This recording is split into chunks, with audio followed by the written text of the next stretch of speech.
Today we will discuss about second lecture of 9th class subject physics. My name is Mohammed Shoaib. Dear students, lecture first में हमने chapter number 2 को discuss किया था और उसमें types of motion study किया था। आज हम बेसिक डेफिनेशंस जो चैप्टर 2 की ही है रिलेटेड स्टडी करने जा रहे हैं। आप सब अपने हैंडआउट्स बनाइएगा, इन लेक्चर्स को देखकर अपना लेक्चर और अपने हैंडआउट्स तैयार कीजिएगा। First of all, what is rest and motion?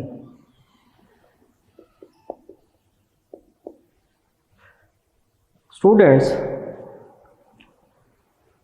Types of motion को डिस्कस करते हुए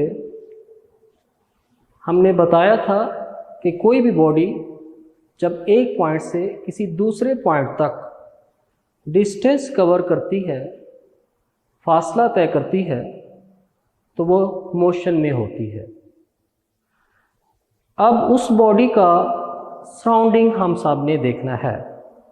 कंसीडर, मैं इस जगह ठहरा हूँ, मेरे इर्द गिर्द जो भी इन्वायरमेंट है that is known as surrounding. तो मैं अपनी पोजीशन को चेंज करता हूँ, एक पॉइंट से दूसरे पॉइंट की तरफ जाता हूँ। इट मीन्स मैंने इस पॉइंट से इस पॉइंट तक डिस्टेंस कवर किया है और इस डिस्टेंस कवर करने में मुझे कुछ टाइम भी लगा है। अब डिस्टेंस कवर मैं लेफ्ट राइट और हम आगे और पीछे दोनों साइड कर सकते हैं, हाथ तरफ। तो ये मेरा सराउंडिंग है, मैं अपना डिस्टेंस अपने सराउंडिंग के हिसाब से कवर करता हूँ।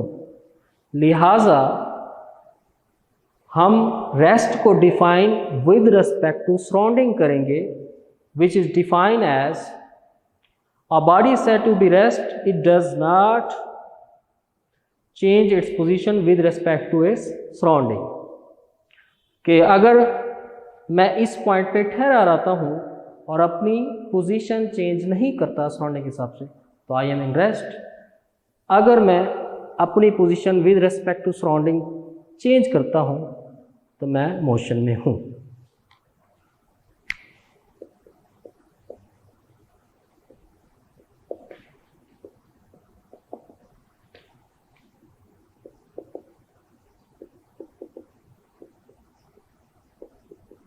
If it does not change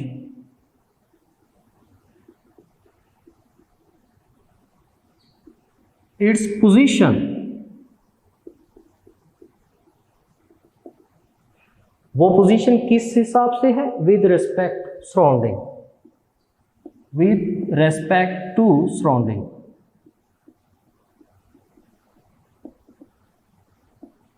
similarly बच्चों, इसी डेफिनेशन को समझते हुए हम मोशन की डेफिनेशन लिख सकते हैं जो इसके रेसिप्रोकल है, उलट है। A body is said to be in motion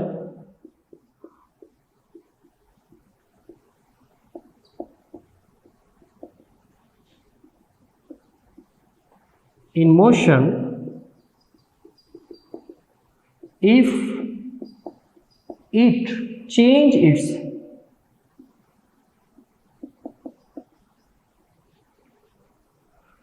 position with respect to its surrounding।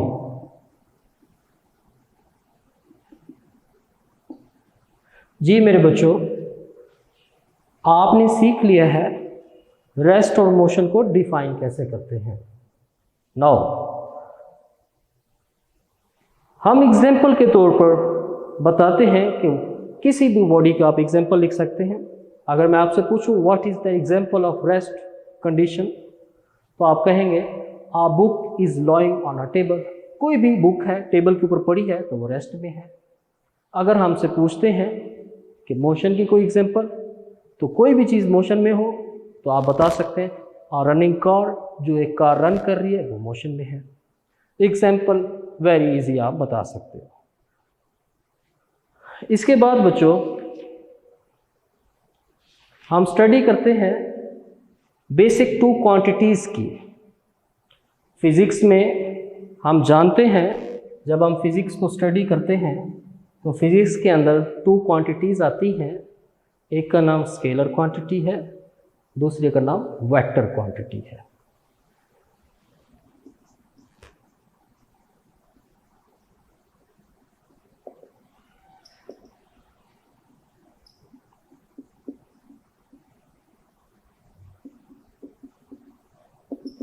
जी मेरे बच्चों, स्केलर क्वांटिटी मीन्स कि ऐसी क्वांटिटी जिसे आप डिस्क्राइब करें, बयान करें, और उसको डिस्क्राइब करते हुए आपको किसी डायरेक्शन की ज़रूरत ना हो।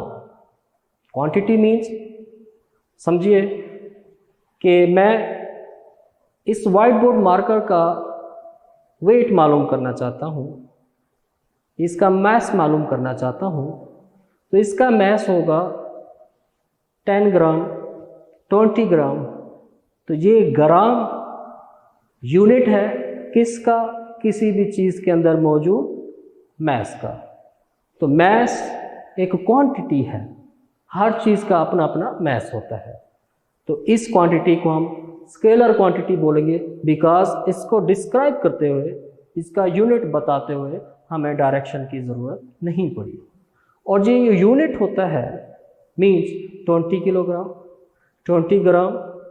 अगर लेंथ की बात की जाए 2 सेंटीमीटर, 3 सेंटीमीटर, तो ये यूनिट में मौजूद नंबर्स, कैलकुलेशंस 2, 3, 4 अरिथमेटिक, तो ये कहलाते हैं मेजरमेंट्स। मीन्स आप जो चीज़ फाइंड कर रहे हो उसके बारे में बता रहे हो, ठीक है, कि एक चीज़ की मैग्नीट्यूड कितनी है। मैग्नीट्यूड मीन्स मिकदार कितनी है, ठीक है। Scalar quantities, those quantities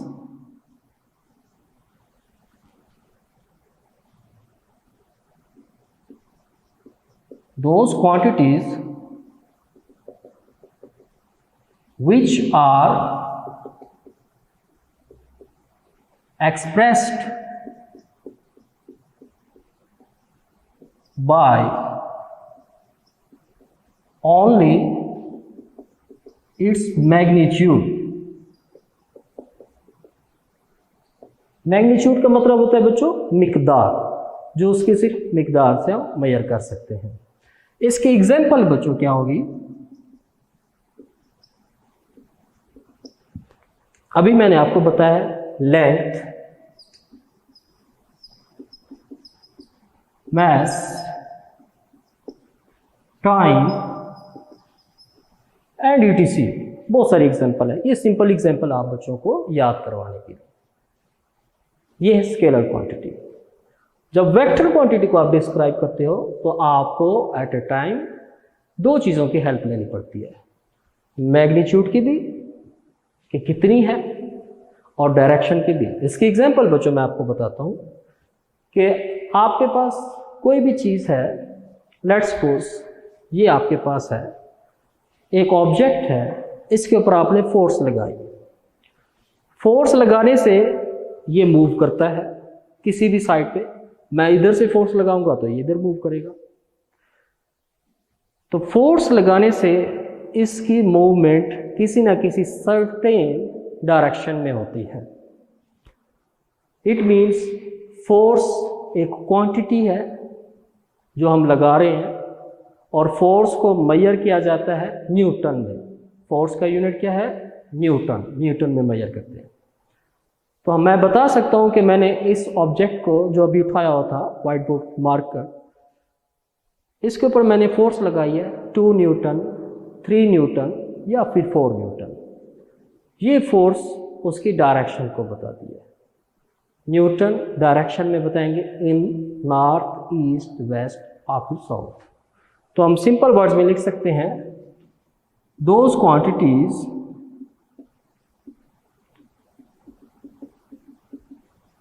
which are expressed by magnitude and magnitude के साथ और क्या चीज है बच्चों, डायरेक्शन। इन दोनों की जरूरत पड़ती है। अब इसकी एग्जांपल क्या है,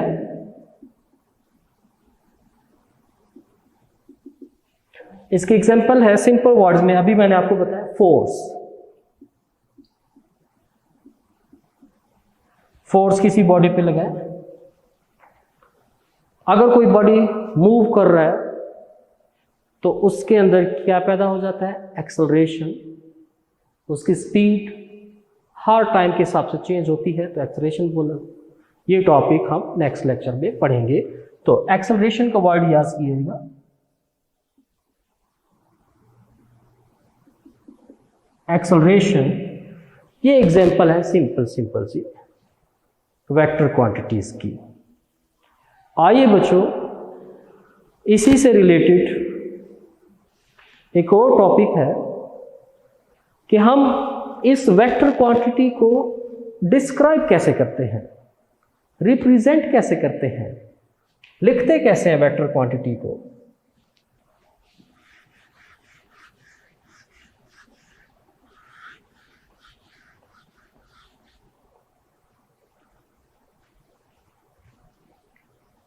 रिप्रेजेंटेशन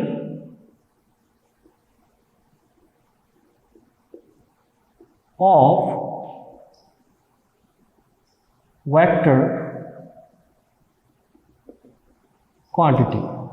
स्केलर क्वांटिटी की रिप्रेजेंटेशन तो बहुत सिंपल है बच्चों, आप प्रीवियस क्लासेस में पढ़ते आए हैं। लेट्स सपोज लेंथ की मैं बात करता हूं तो 2 मीटर, मैथ की मैं बात करता हूं तो 2 किलोग्राम, ये मैं रिप्रेजेंट करता हूं। टाइम की बात करते हैं तो 2 सेकेंड, ये सिंपल वर्ड्स में हम रिप्रेजेंट कर सकते हैं। On the other hand vector quantities को हम कैसे रिप्रेजेंट करते हैं। वेक्टर क्वांटिटी को रिप्रेजेंट करने के 2 मेथड्स हैं। Number first is graphical methods, number second is simple. जब आप राइट कर रहे होते हैं तो वेक्टर क्वांटिटीज को आप कैसे डिस्क्राइब करते हैं। ठीक, लेट्स सपोज कि आपके पास फोर्स है, एक वेक्टर क्वांटिटी फोर्स। फोर्स को डिनोट हम करते हैं F से, डिनोटेड बाय F। ये एक वेक्टर क्वांटिटी है। मैं किसी भी पॉइंट पे कहीं पे भी लिखूं कि मेरे पास force as a vector quantity है या acceleration as an vector quantity है, तो उसको डिस्क्राइब करने के लिए ये बातें आपको ध्यान में रखनी होगी। नंबर 1 इज, आप इस यूनिट के ऊपर या तो फिर एरो लगा दें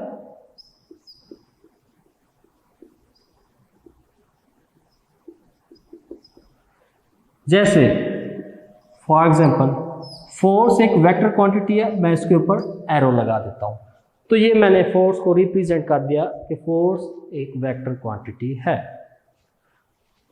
सेकेंडली, आप इस तरह बता सकते हैं कि आप जो आपके पास क्वांटिटी वेक्टर है उसके यूनिट को बोल्ड कर दें। बोल्ड मीन्स मोटा करके लिख दें।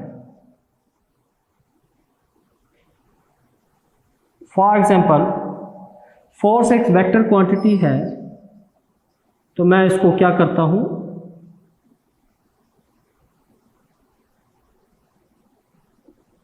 बोल्ड करके लिख देता हूं।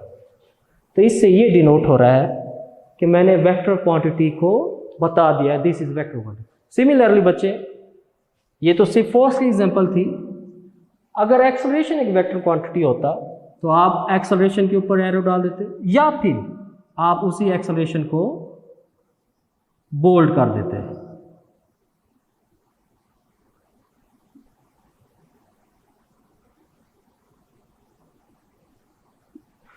This denote that acceleration is a vector quantity. Similarly अगर एक और क्वांटिटी की बात करता हूं, वेलोसिटी, v से डिनोट करते हैं, इसके ऊपर वेक्टर या फिर हम इसको बोल्ड कर देते हैं।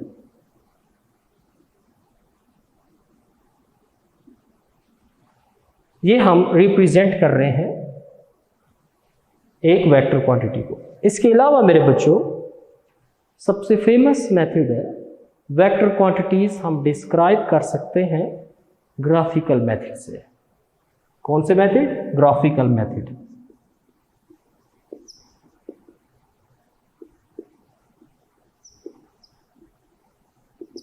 एक ग्राफ ड्रा करके। आप सब जानते हैं कि एक क्वांटिटी है वो वेक्टर है, कंसीडर फोर्स। अब मैं ड्रा करता हूं इस graph. This line is a graph. ये मैंने एक लाइन शो कर दी।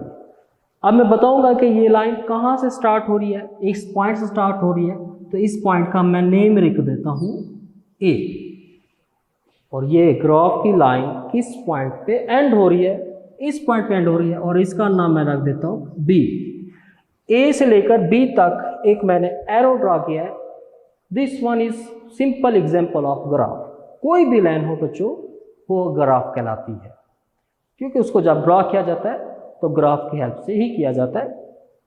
अब मैं इस चीज को वेक्टर क्वांटिटी कंसीडर करता हूं। कैसे? मैं कह देता हूं दिस इज फोर्स। ये सारी फोर्स है, इस पॉइंट ए से लेकर बी तक एक फोर्स है। This one is vector quantity representation. आइए बच्चों, नेक्स्ट स्टेप में हम आपको बताते हैं कि जब आप वेक्टर क्वांटिटी को एक्सप्लेन करते हैं, डिस्क्राइब करते हैं, या तो आप उसको बोल्ड कर देते हैं या उसके ऊपर एक एरो ड्रा कर देते हैं सिंपल वर्ड्स में, या फिर आप ग्राफ की हेल्प से उसको राइट करते हैं। एक्सप्लेन करते हैं इस टॉपिक को कि वेक्टर क्वांटिटी की हेल्प से आप लोग बहुत सारी चीजें सॉल्व कर सकते हैं। मीन्स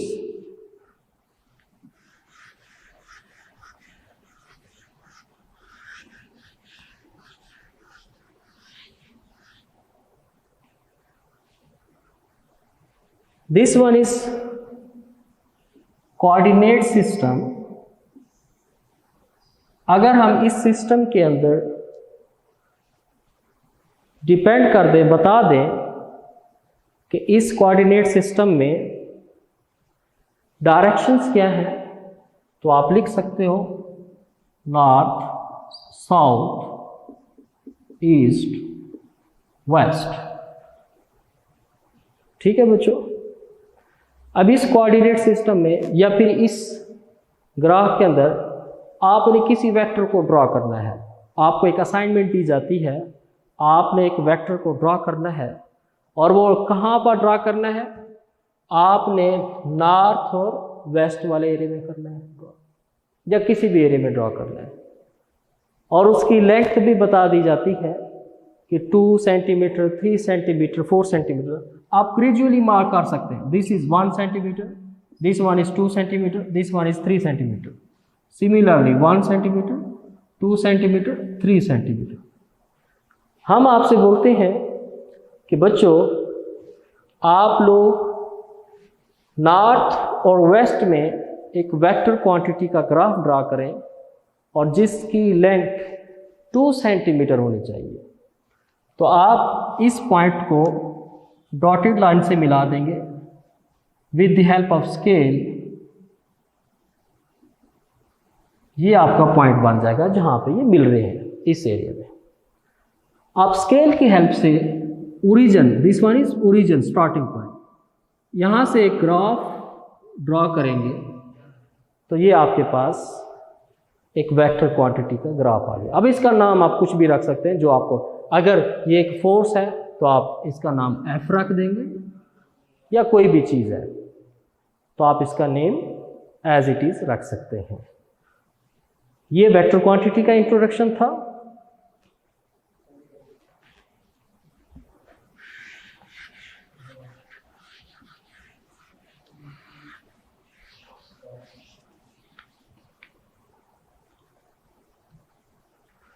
अब कोई भी बॉडी अगर मूव कर रही है, मोशन में है, तो मोशन में उस बॉडी की कुछ टर्म्स होती हैं जो रिलेट करती हैं।